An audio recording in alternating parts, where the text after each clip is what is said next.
কাউকে এই টিপসটা বলতে হবে না, শুধুমাত্র আপনি জেনে নিন।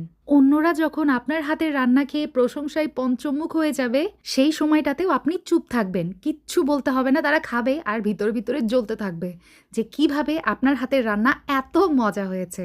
হৃদয় ফেরদৌস খান চ্যানেল তার ভিউয়ার্সদের জন্য শুধুমাত্র এই সিক্রেট টিপসটা শেয়ার করতে যাচ্ছে, যেটা কিনা বড়, বড় রেস্টুরেন্টগুলোতেও ফলো করা হয়। আমি বাসাতে যতবার খাসির মাংস এভাবে কোরমা রান্না করেছি, প্রশংসা ছাড়া আর কিছুই পাইনি। প্রথমে আমি 1/4 কাপ তেলের মধ্যে ব্যবহার করেছি এখানে 1.5 কাপ পরিমাণ পেঁয়াজ। পেঁয়াজটা একটু গোল্ডেন ব্রাউন কালার আসে যখন, কড়াই থেকে বেরেস্তার 1/3 কাপ অংশ উঠিয়ে নিব, এই যে খেয়াল করেছেন। আর এখন যেই অংশটুকু কড়াইয়ে রয়ে গেছে, এর মধ্যে দিয়ে দিব হচ্ছে খাসির মাংস। এখানে আছে 1 কেজি পরিমাণ। খাসির মাংসের পরিবর্তে আপনারা চাইলে এখানে বিফ অথবা চিকেনটাও ব্যবহার করতে পারেন, তবে খাসির মাংস দিয়ে এভাবে করলে বেশি মজা হয় খেতে। মাটনগুলা তেলের মধ্যে 2 মিনিট ভেজে নেওয়ার পর আমি কিন্তু লবণ অ্যাড করেছি 1 চা চামচ। মাংসতে প্রথমে কখনোই লবণ ব্যবহার করবেন না, কারণ লবণ ব্যবহার করলেই মাংস থেকে পানি ছেড়ে দেয়, তখন মাংস আর রান্নার পর জুসি থাকে না।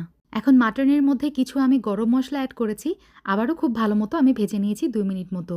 এখন আদা রসুন বাটা আমি 1 টেবিল চামচ ব্যবহার করেছি, সাথে ব্যবহার করেছি জিরা গুঁড়া এবং ধনিয়া গুঁড়া।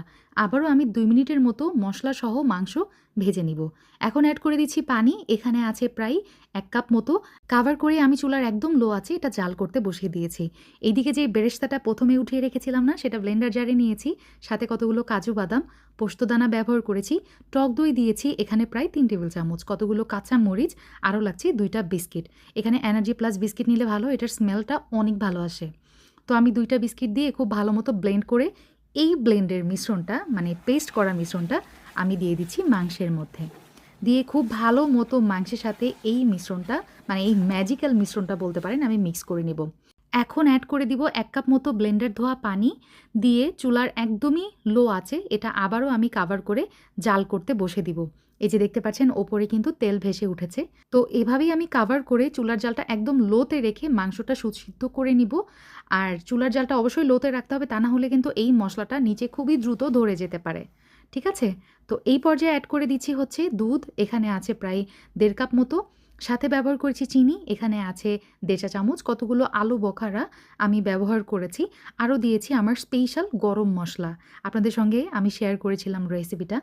তো যাই হোক, দিয়ে খুব ভালো মতো সব কিছু আমি মিক্স করে নিয়েছি, খেয়াল করেছেন নিশ্চয়ই। আর এখন আমি কতগুলো আস্ত কাঁচামরিচ ব্যবহার করেছি জাস্ট ফর ফ্লেভার। হালকা একটু বেরেস্তা চারিদিকে ছড়িয়ে দিয়েছি, আর লাগছে ঘি 1 টেবিল চামচ।